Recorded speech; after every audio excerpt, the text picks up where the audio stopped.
It's now time for Crime in the DMV, where we bring you the latest headlines from the week. Thanks for watching. I'm Sierra Fox. In Prince William County, prosecutors now believe a Virginia man murdered his own wife. The suspect made his first appearance in court this week. Fox 5's Josh Rosenthal explains the latest details with this shocking case. Things are relatively quiet here in Manassas Park tonight, but recently, for weeks, they've been anything but. Everybody try to find in a positive way. That's Naresh Bhatt, the husband of Mamta Kaufel. He first spoke with Fox 5 on August 12th, more than 2 weeks after Manassas Park police say anyone had last seen the 28-year-old mom. I heard the baby's about 10 months. No, 11 months. 11 months? How are you doing? I don't know. It's tough? Very tough. Community members responded, posting flyers, pleading for help. I don't think she will leave her child and run away from house. And trying to make sense of a situation that for many just didn't add up. The timelines are not aligning. Then this past Wednesday, potential movement in the case, with investigators searching Kaufel's home, and later that night, Police Chief Mario Lugo telling reporters that they were now considering Bhatt, the husband, a person of interest. No, the husband is not cooperating. Husband is not cooperating. Who's taking care of the child? Which all led to Thursday's arrest. Is she alive or dead? We don't know. We don't know.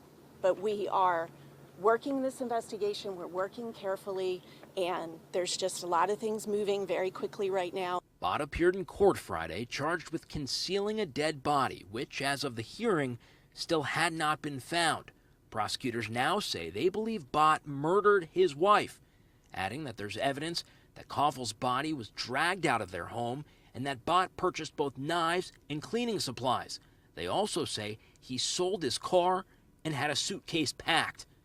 Here's what Bhatt told us the last time he spoke to Fox 5 just days ago. I need my wife back. She need her mom back. We need our family back as a normal. Bhatt remains in custody and is expected back in court Monday morning. Officials say the couple's daughter is safe. Fox 5 staying ahead of the arrest of Ward 8 Councilmember Trayon White. He is facing 1 count of bribery for allegedly accepting cash payments to use his influence as a member of council to extend certain contracts. Fox 5's David Kaplan breaks it all down. D.C. Council President Phil Mendelson has confirmed to Fox 5 that Ward 8 Councilmember Trayon White was arrested around 2 o'clock Sunday afternoon by the FBI. At this time, we are not aware of the nature of any charges that White may face. However, the Washington Post is reporting tonight, citing multiple officials, that White will appear in federal court on Monday. Mendelson tells Fox 5 he did not have any knowledge of any sort of investigation into White. In a statement, Council President Phil Mendelson says, quote, both public trust and integrity in elected officials is critically important. We are still trying to gather the facts at this time. Fox 5 was at a Navy Yard apartment building Sunday where we spotted a silver Tesla with a license plate that said Council Member Ward 8. We're told it had been there for a bit. A woman who lives in the building told me she saw FBI agents outside the building. I spoke with a D.C. source Sunday who indicated people that source thought might be in the know about what was going on weren't really sure what this dealt with. I also spoke with Salim Adolfo, who ran against White in the Ward 8 primary earlier this year. Now, White won comfortably, but despite that, Adolfo says he and White have a good relationship, that he's stunned to hear this news. One is definitely shocking. That's not something you expect to hear on a Sunday afternoon in the middle of the summer.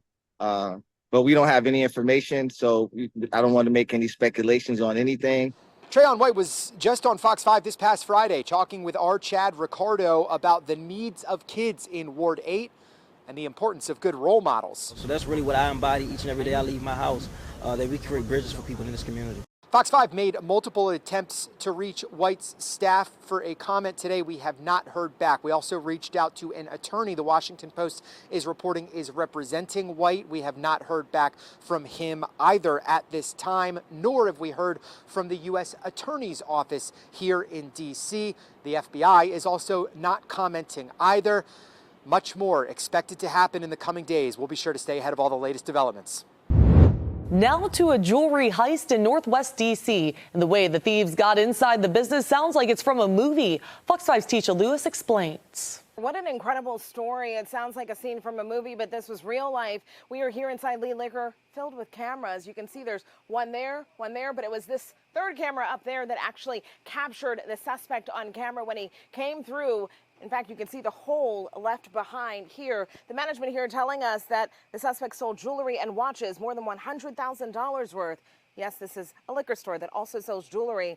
Meanwhile, the early morning theft caught on camera. Look closely at the middle of your screen. Here it is. You can see the suspect peering directly into the camera for a brief moment before ducking down. You can then see the masked suspect wearing a hoodie and holding a crowbar emerging from the hole in the wall that we're told likely took several hours of digging to make entry. The management team here telling us all this took place around 5:30 this morning. The store is located on Columbia Road Northwest between a nail salon and what was once a restaurant that now remains vacant. Ironically, no beer, wine, or liquor was stolen. It appears jewelry was the target. We reached out to D.C. police and we're awaiting their response for more information on this incident. The store manager, meanwhile, says the establishment has been here for decades and never experienced anything like this, but also says there were recent attempts.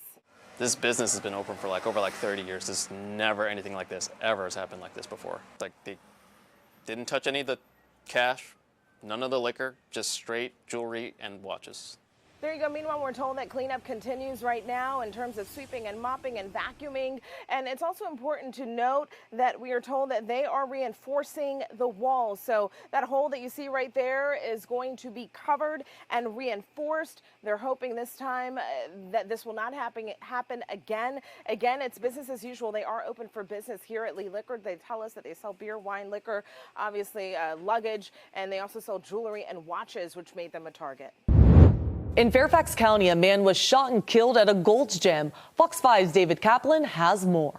We know that an arrest was made at about 9 o'clock last night. The shooting happening at this Gold Gym behind me at about 1:15 yesterday. Today, we learned that Fairfax County Police did have a quick identification of the suspect. They did not put it out publicly, but they were able to, again, bring him into custody before the end of the day yesterday. Take a look at your screen right now. Fairfax County Police also charging 43-year-old Steve Ha from Chantilly. He is charged with second-degree murder and the use of a firearm while committing a felony. Police have indicated that when he shot this victim yesterday, according to police, that this was targeted. Now, we didn't get any details about why the shooting happened, but police did identify the victim as 31-year-old Hyung Jun Choi, who lived in Reston. Choi suffered multiple gunshot wounds inside the gym and was taken to a nearby hospital where he later died. Today, the Gold's Gym had a sign outside saying that it was temporarily closed and they'd let customers know when they would reopen. Fox 5 just spoke with Ray Smith. He's a member of the gym who didn't know but recognized the victim and said overall he's sad to see this happen here. Yeah, I see him pretty regularly. Like I said, I didn't know him personally. We never spoke or anything like that. But, you know, you walk by, you're working out, you say, hey, that sort of thing. So, yeah, super unfortunate to see. Super surprising. I mean, it's a nice area. Nothing goes on here that's dangerous. So I was, like I said, super surprised. And, you know, hopefully stuff like this stops happening. I know there's been some shootings in the DMV recently. So hopefully it's just like a blip and doesn't keep going on. And this is the third shooting at a DMV gym since April. We know that Ha made an appearance in court today. He's got another appearance scheduled soon. Can also tell you there's no attorney listed for him. Calls to numbers connected with family members were not returned. In our last hour, just to close out here, we did get a statement from Gold's Gym. They say that their staff is certainly shaken up, that their thoughts are with the victim's family, and they also noted that both men were members at the gym and say both of them did scan into the gym as part of their security protocols before the shooting happened yesterday. Now to privacy concerns. Members of Vaita Fitness in D.C. and Virginia were notified via email about new cameras being installed in men's locker room areas. Fox 5's Lily Zhang has reaction. On one hand, we are hearing from some people who say, look, they get it. If it's a security issue, they understand. On the other hand, some people are telling us that they feel like this is an invasion of their privacy. So let's take a look at that email that was apparently sent to members today. This is the copy that was given to Fox 5. In it, the email says that some people may have noticed new cameras in the locker and sink areas of the men's locker rooms. Now, the cameras are not fully installed yet. According to that email goes on to say that they are assuring people that monitoring will be discreet and, quote, only accessible by trained monitoring technicians. It does not address, however, how exactly the cameras are meant to promote safety, nor does it say if all of the Vaita Fitness locations will have them and why specifically the men's locker room. Here's what some who are at the Logan Circle location today had to say. It doesn't make me feel any safer from theft or anything like that. I mean, I'd rather just they not be there and try to protect my belongings the best as I can. Because I don't like going to the locker room very much, it doesn't seem to affect me, but I can see how it affects other people. So we did reach out to Vaita Fitness multiple times today for comment and for clarification on some of those questions. We have not heard back yet.